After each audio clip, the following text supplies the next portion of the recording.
Illustrators make a variety of decisions about how to use the pages within their signatures.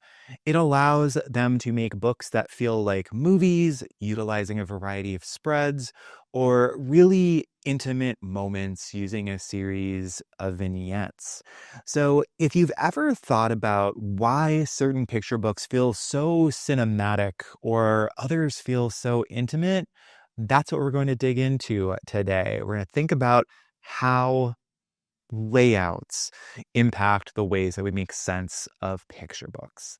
I'm Nick. This is Dr. Cranky Pants Reads, and today we're diving into how picture books can feel very large and how they can feel very small based upon the ways illustrators utilize layouts.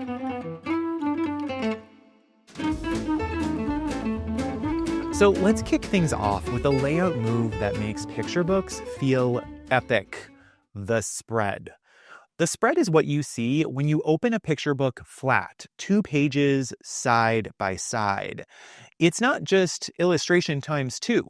It's a stage, a giant visual moment. And illustrators don't want to waste that space.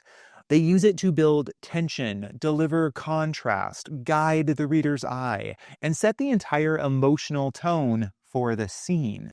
Let's look at an example from The Incredible Book-Eating Boy by Oliver Jeffers. In this spread, Henry is mid-book binge, devouring knowledge like it's lunch. The illustration stretches across both pages with books flying, characters reacting, and text tucked into the chaos. And your eye, it flies around the spread, just like Harry does. Jeffers uses the full space to go big, and the humor, it hits harder. The pacing, it picks up, and the story truly feels alive. Now, let's move into the Pied Piper of Hamelin. And this is going to be a gear shift because this spread is balanced, almost stately. One side shows the piper in motion, leading the rats, while the other side holds the villagers, frozen in alarm. Both halves are in conversation. One moves, one reacts, and the layout lets us feel this contrast and gives the story room to breathe. So what's actually happening here? Well, a well-designed spread does more than illustrate. It directs, it choreographs. Your eyes move from left to right, from setup to payoff, from stillness to action, or the other way around. The illustrator's job is to make that path feel natural.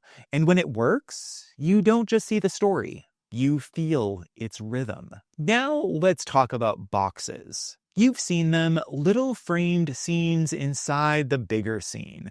They're usually quiet and clean, unassuming. But don't be fooled, they're doing big narrative work.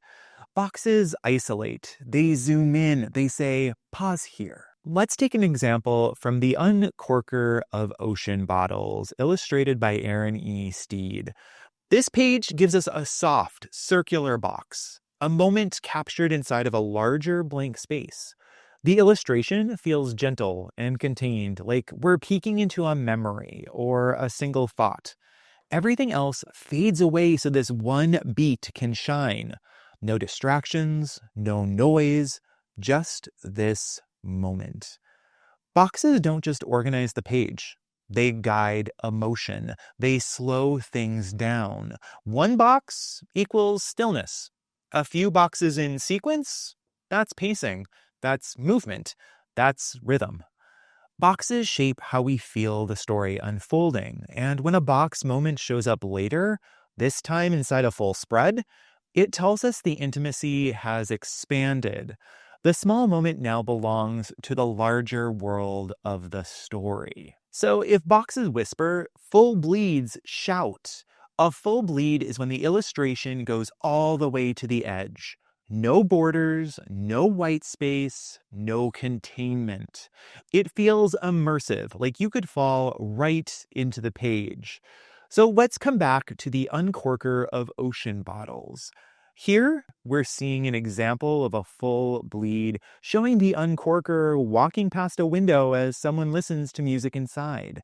The illustration stretches across both pages, but look closer because the right half of the image mimics the earlier boxed layout. It's like the story zoomed out and we've moved from private moment to full world. And that use of full bleed makes the world feel real and expansive. Illustrators use full bleeds when they want emotion to spill out, when they want you to be in the space, not just look at it.